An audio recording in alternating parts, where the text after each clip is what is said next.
Hello, I'm Monsignor Charles Minoff. You know, there's something about being outdoors that makes you feel alive. In this segment of the magazine, we're going to examine a program that uses the great outdoors to help troubled teens overcome their confinement and confusion in the city. We found another program in Denver, Colorado that has similar goals, but that one's for senior citizens.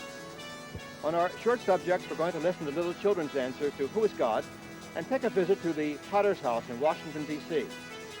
Why don't you stay with us?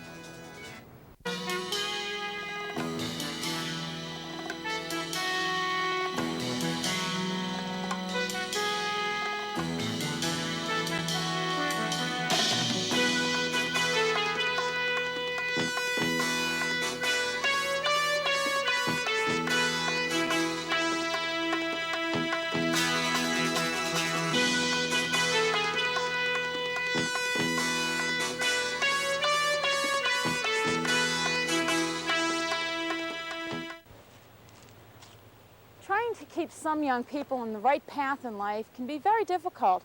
We're about to see a program that has been very effective at changing the way that some young men look at themselves and at life in general.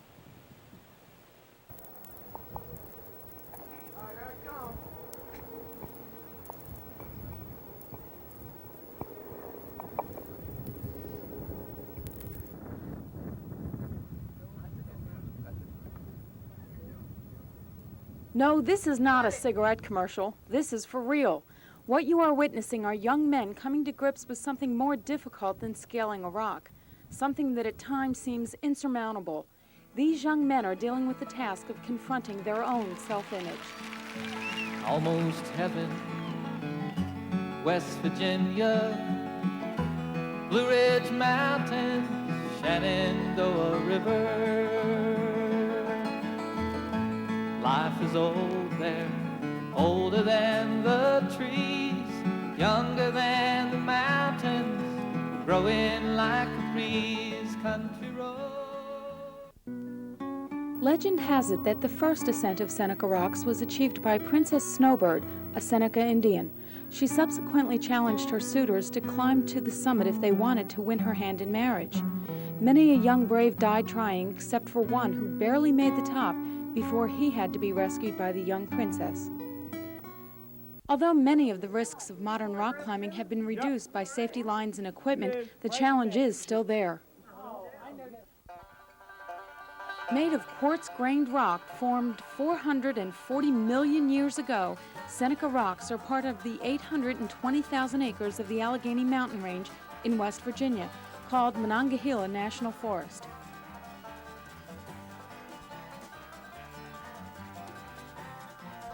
Today, students from De La Salle Vocational School in Bucks County are following in the footsteps of Princess Snowbird in accepting the challenge of Seneca as part of a 19-day program called Project Alive. This is no ordinary program, and these young men are not your typical teenagers. I was so scared, I didn't even sing. I want to check out that.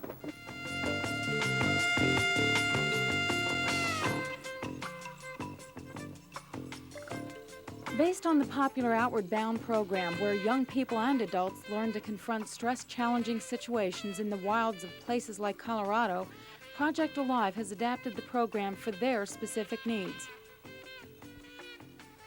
Skip Goss, director of Project Alive and the off-campus program, describes the difference between the two programs.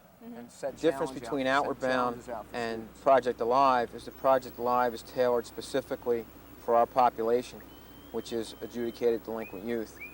Outward Bound, being a 21-day program, emphasizes different stresses than Project Alive, so that our program has been adapted specifically to our students' frustration levels and our students' backgrounds and histories. The goals of the program are to put students under stress situations, to use stress in a manageable way, so that our students can then understand how they react under stress, so that with varying degrees of cold and hot, wet and dry, our students their frustration levels come out, and they tend to react in a way that they would react to stress in the community. While on Project Alive, they can react to that stress and then get help from the instructors on how they react. Let them get that line.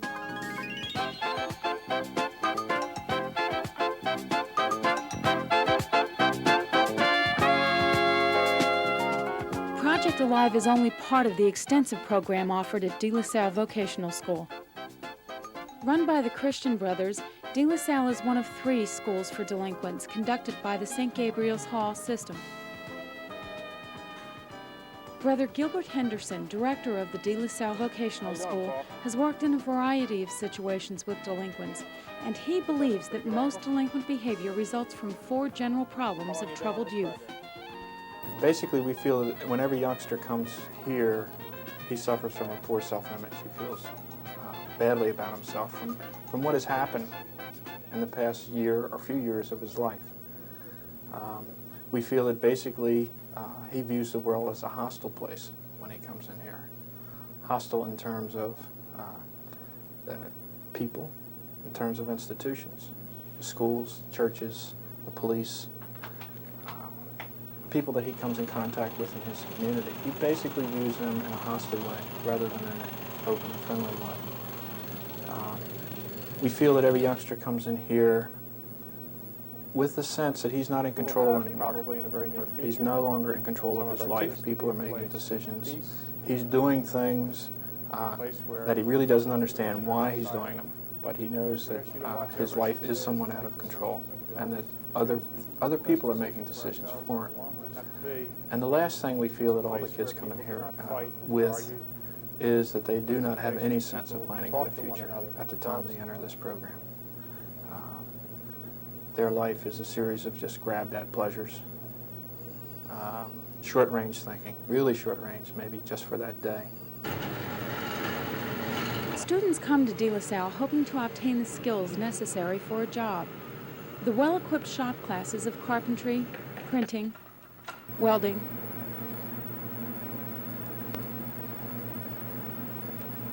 auto body, cooking, and automotive repair, coupled with an academic program, provide an excellent background for future employment for these young men.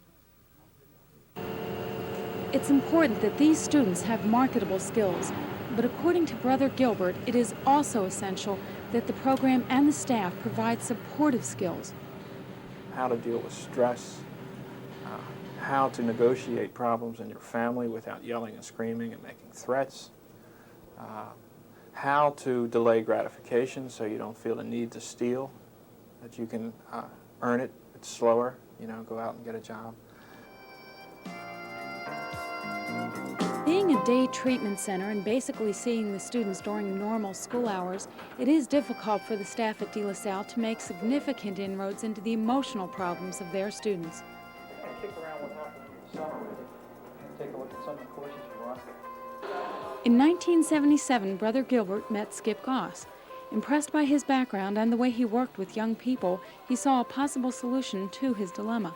Put in the back of my mind that whenever the time was right and I could borrow or steal or do whatever to get money, that I would try to hire him into this program to get an off-campus program going, to get and do the kinds of things that I felt would help these kids with these supportive kinds of skills that they have to learn.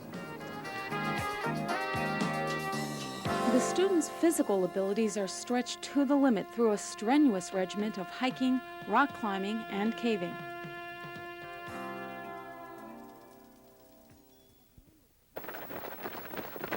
At the end of 2.5 weeks, they put themselves to a further test by running an 8-mile marathon. As important as the physical challenges are for these students, the program is also designed to help them deal with some of their emotions. For example, at one point during the course, each student sets up his own campsite and is asked to spend 2 days alone.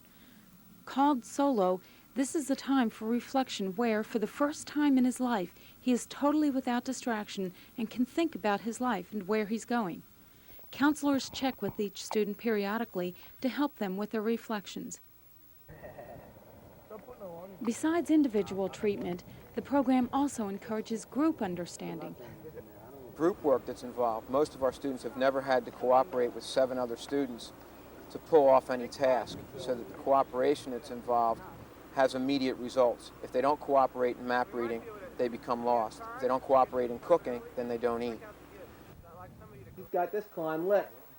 I didn't like it while I was there, but when I look back on it, it was great. It did affect me a lot. I don't know, I had pretty much confidence for myself, but I think it really gave me a push forward, giving me a lot of confidence. I know I can do it now. I don't think I could before. I'm not so sure that you'd get me up on top of that rock, but it is a tribute to Skip and his staff that in 6 years with this program, they haven't had one accident. Next up, our short subject, so please stay with us.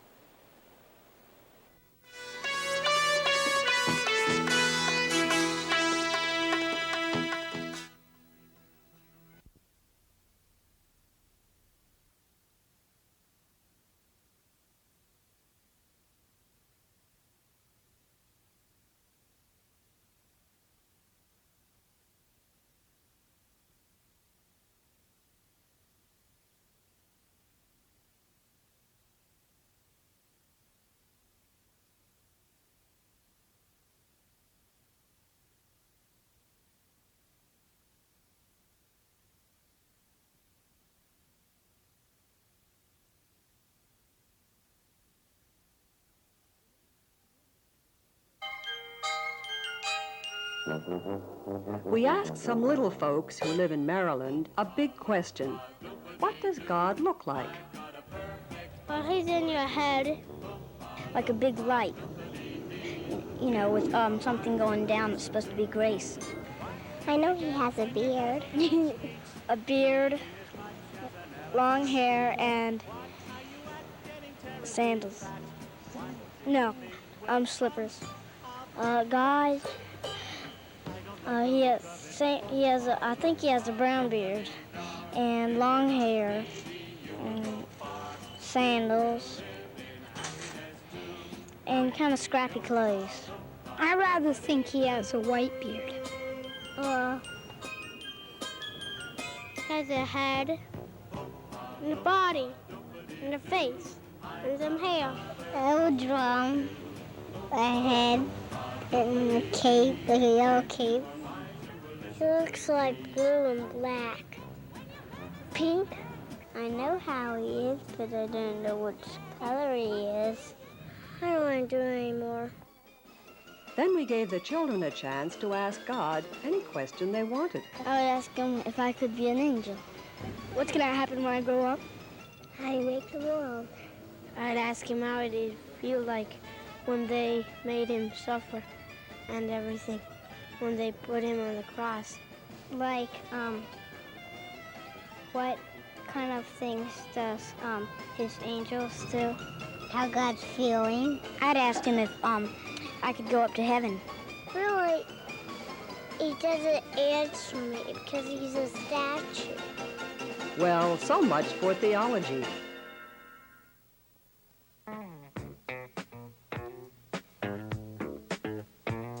This is the Adams Morgan neighborhood in Washington, D.C. After a walk down Columbia Road, you'd probably conclude that what this area doesn't need is another restaurant. But there's a unique place in the middle of all these ethnic offerings. It's called the Potter's House Restaurant, and it gives a special kind of nourishment. Food? Well, the food is a delight. Everything from quiche to homemade soup to salad. And the fellowship? It's a warm, cozy place where friends can linger. No rushing here. But still, there's more. Mary Hitchcock is manager of the Potter's House Restaurant and pastor of the Potter's House Church. In 1960, our minister and his wife visited a church in Upper New York State where he preached a Lenten service. And on the way back, they stopped in a small town, spent the night in an inn, and found that their room was over the tavern. They said, as they were going to sleep, I think that Christ would be much more at home in the tavern than in the church we just left, which was a very wealthy, unresponsive, cold community. They returned to Washington, and Gordon shared this in a sermon with the congregation, sounding a call for the church in the marketplace, where people who had written off the church would have an opportunity to touch the Christian community. The Adams Morgan area is ideal. All cultures live here, both rich and poor. It's a neighborhood whose history has included everything from embassies to riots. The Potter's House tries to bridge the gap between people, offering hospitality and friendly open spaces. A place for people to talk and browse through books that help them deepen their spiritual lives. How much money does the restaurant make? Well, sometimes it breaks even, but most of the time it's supported by the church. And there's still another kind of meal that takes place here when the members of the Potter's House Church gather for worship. I know it's hard to stop our conversation. We can finish it after the worship service, but now that we finished our meal, it's time for us to move into our formal communion time. Here we bring a loaf of bread and wine from the grocery and dedicate them as we dedicate ourselves to the service of God. The Potter's House Church actually grew from the Church of the Savior, a Protestant group begun in 1947. Both groups believe that small bands of dedicated Christians give powerful witness. Witness. That's what it's all about. The presence of Jesus in the Christian community, and the Christian community witnessing in the marketplace. The name Potter's House comes from the Old Testament. The prophet Jeremiah visits a potter and watches him refashion spoiled clay pots. Jeremiah's insight is that if the potter can take the spoiled pot, refashion it into a beautiful pot, that God can take spoiled lives and make them new. And that's where we got the name, because we wanted the Potter's House to be a place of hope where people's lives could be made new.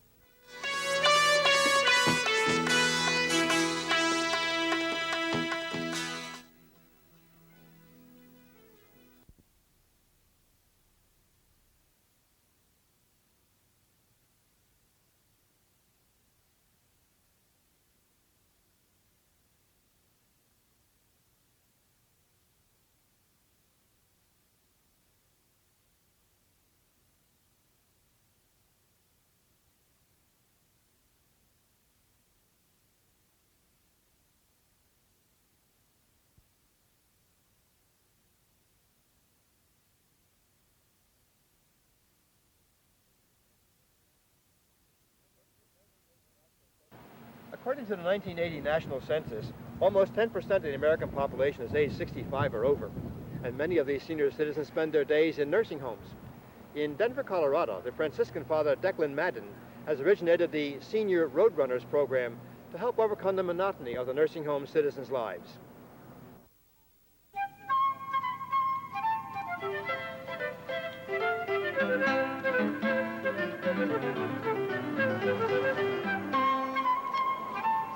It all started in 1969, November of 1969. And for a number of months prior to that date, I had been going to different nursing homes. You know, it got to me that as I would visit with these people and talk with them, so many of the homes had very good activity programs, but within the home. And there didn't seem to be anything outside the home for the people. And so in 1969, November, remember it so well, I thought, we've got to do something to get these people out of the homes, get them out into society again to some degree, let them see what the world looks like, other than those four walls which can close in so sharply.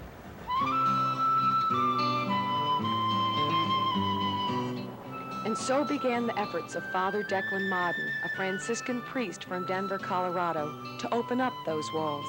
With 170 borrowed dollars from his church, Father Madden chartered 2 buses and took 82 senior citizens, senior roadrunners as he calls them, on a ride to the hills of Colorado. Today, we'll be on one of 25 buses that Father Madden now charters each month, taking some 1,400 people from 55 area nursing homes on trips around the Denver area.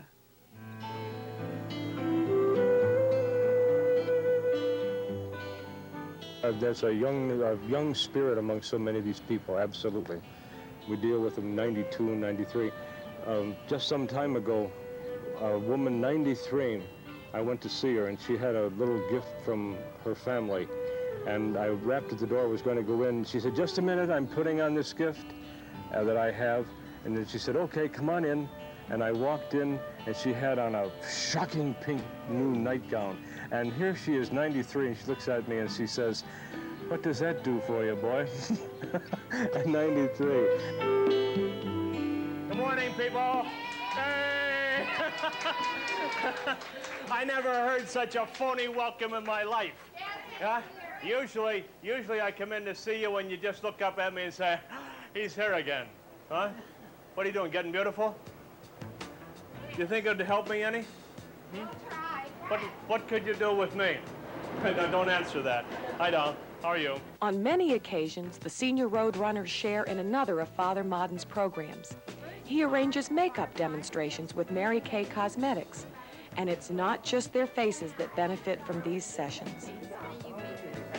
To me, it's such a vital part of dealing with people. We're a touchy people, so many of us in the United States, and women will do it working in the home. I wish the men would feel free. You have to watch the parameters of how you're doing it, but just to touch a person, a hand like this, be careful of arthritis, of course, or a hand on the shoulder, and I can get by, I can touch them like that and say, ooh, you look good, and they respond to touch. And then, yes, this Mary Kay business is the touching, and they feel, well, maybe I'm not such an old, decrepit person again. I look good. Isn't she pretty?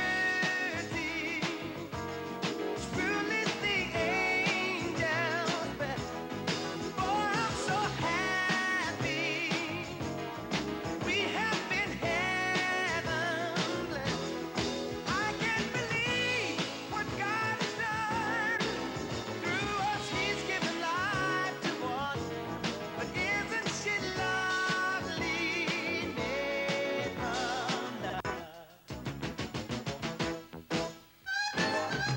He's a lovely guy. I got to kiss him. I give him a smack or two, I'll tell you. There's a sense of mission fulfillment because you have people, a very small percentage of our elderly population, the fragile elderly, 5 to 8%, who are in nursing homes, and they're forgotten people, and yet they have a story to tell. They're witty, they're lovely people. And if you bring happiness, if you bring a sense of belonging, or just the idea that they still are important, that you go into a home or you deal with the people and they grab your hand, they don't want to let go. And I think what they're trying to say is, look, I'm alive, I'm a person. If you are with these people and help them in some way, they give more to you, because they teach me a patience.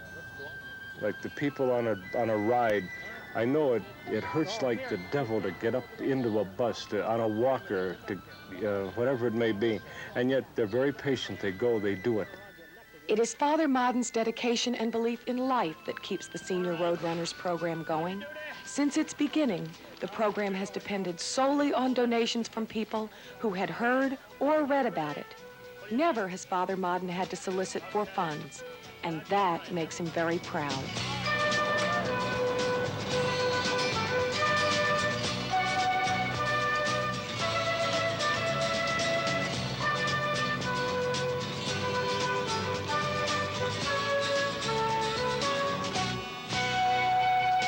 I think one thing we have to do is get over our fear of aging. I had a group of people one time, people in their 50s, 60s, and I tried to get them interested in working in a nursing home. And I couldn't get anybody to volunteer. And finally, I got them together. I said, all right, let's stop all the nonsense. Why? Why won't you go in? And one of them said, because it reminds me too sharply of what I could be in a short time. And if I don't have to look at it, then I can forget about it for a while. It is inevitable, this thing called old age. Hopefully, most of us will remain strong and independent. Should we need nursing home care, though, It is programs like the Senior Roadrunners that help ease some of the loneliness. I very likely would be sitting in my room wishing the telephone would ring and somebody called me and say, I'll be over after you. The most pleasure is to see the looks and the expressions on these people, and to tease a little bit with them, and to see them react, and let the feeling come through that they are appreciated, that they are loved, and they love in return. I wish it was so I could do something for somebody like this. I'm always having so much done for me, I'd like to return the favor. Father Declan Madden has a dream for his Roadrunners. Someday he'd like to charter an airliner and take his group on an airplane ride. Not to any particular place, just a ride, a little lunch perhaps, some conversation with the attendants. For them, a little time to be away. I said he was a Dickensville priest, and I didn't know what they'd do with him when they got him to heaven. Who says he's going to heaven? Oh, he'll go to heaven all right.